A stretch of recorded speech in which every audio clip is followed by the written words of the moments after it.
The EU just hit Russia's shadow fleet with its toughest sanctions yet. How is the EU exposing Putin's secret oil smuggling operation? Will this finally choke Russia's war funding, or will Moscow find another way around it? And what does this mean for global oil prices and energy security? Streamline News breaks it all down. No spin, just the facts. Stay with us because what we uncover today could change everything. Let's dive in. In the high-stakes game of international relations, sanctions are a powerful tool. They serve as a non-military means to exert influence and pressure on nations that violate international norms or engage in aggressive actions.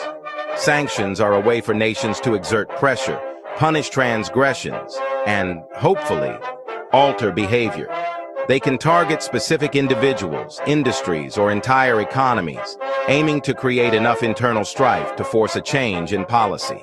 Since Russia's invasion of Ukraine, the world has watched as the West, led by the European Union, has imposed wave after wave of sanctions on Russia. These measures have included asset freezes, travel bans, and restrictions on trade and investment.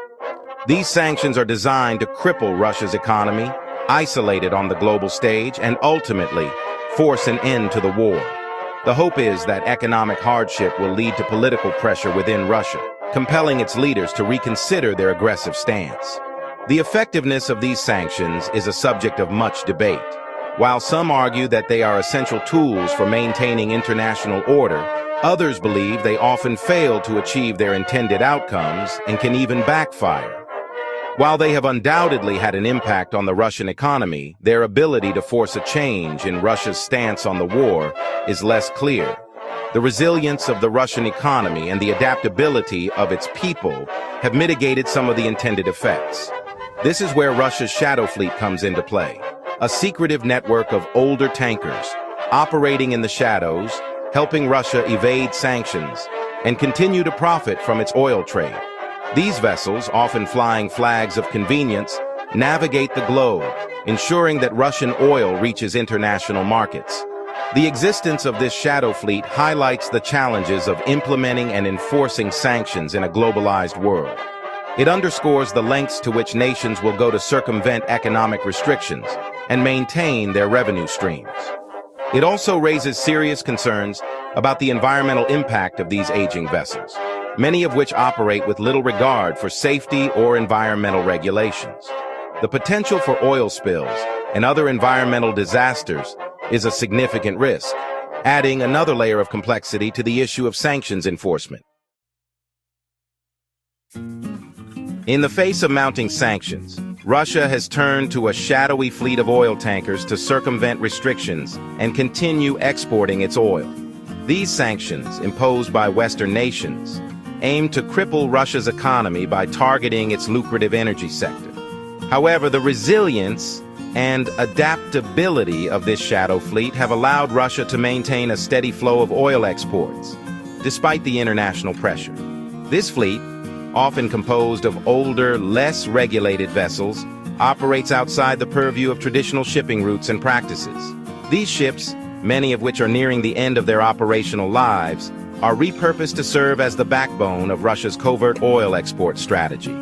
By avoiding standard shipping lanes, they reduce the risk of detection and interception by authorities. It relies on secrecy, deception, and a willingness to skirt international law to deliver its cargo.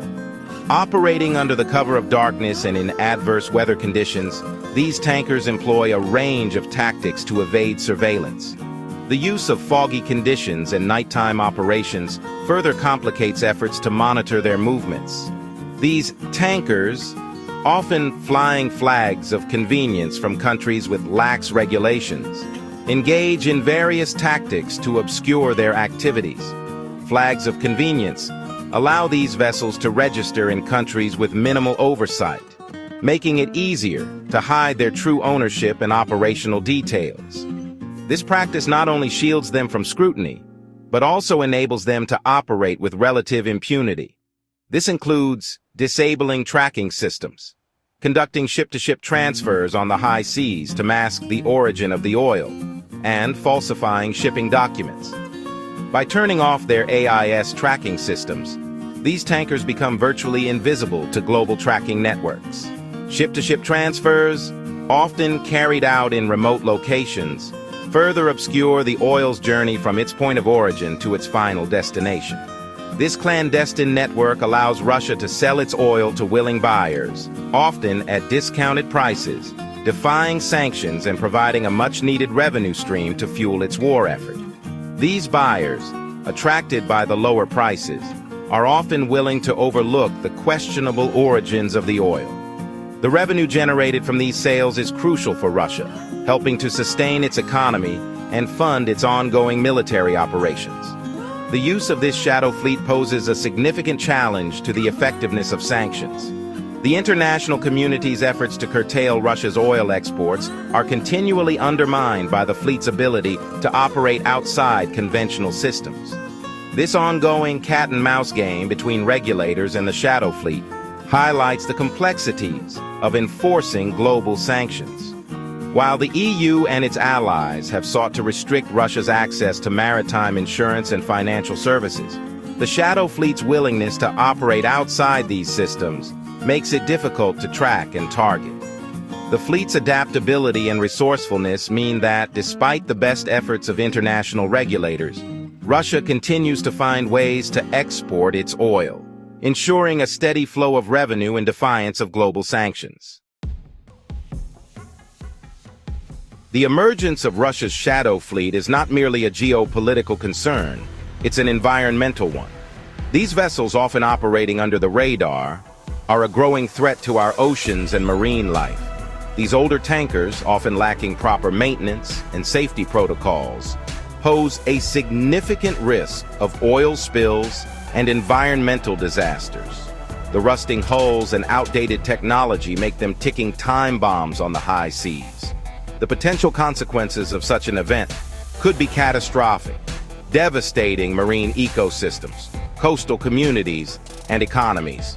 An oil spill from one of these tankers could spread rapidly, causing long-term damage to the environment. Many of these vessels are operating well past their intended lifespan, their hulls susceptible to corrosion and leaks. The structural integrity of these ships is compromised, making them prone to accidents. They often lack the latest safety features and navigational equipment, increasing the likelihood of accidents. In rough seas, these inadequacies become even more pronounced, putting both the crew and the environment at risk.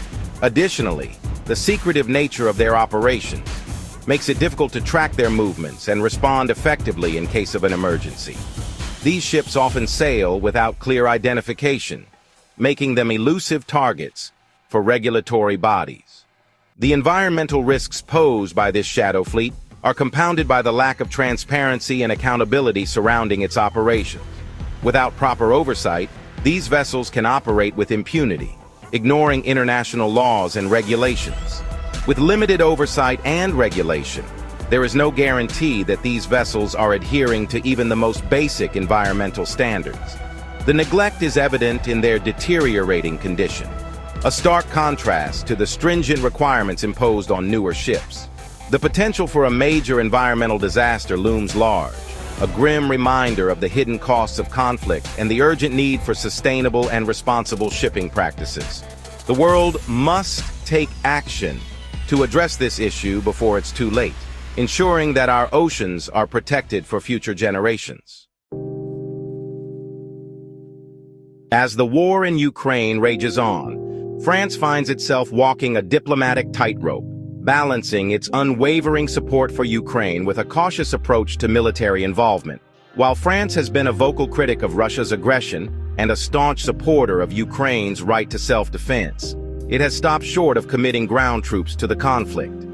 French President Emmanuel Macron has repeatedly stated that France's military support for Ukraine will be limited to providing weapons, training, and intelligence sharing.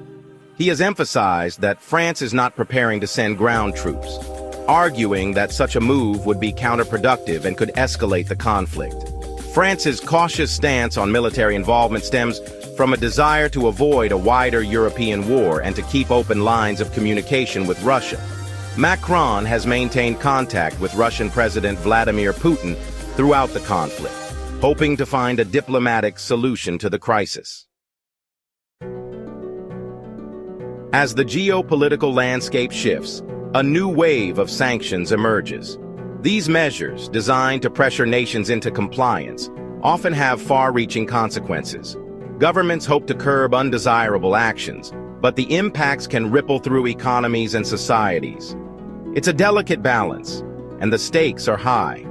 Understanding the intricacies of these sanctions is crucial in navigating the complex web of international relations.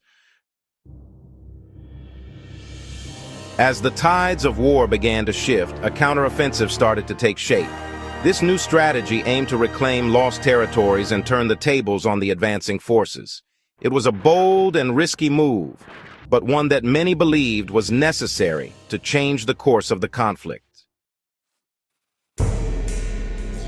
The war's impact on Russia was profound and far-reaching. Economically, the country faced severe challenges with shortages of basic goods and skyrocketing inflation. Socially, the fabric of Russian society was strained, as families were torn apart and communities struggled to cope with the ongoing turmoil.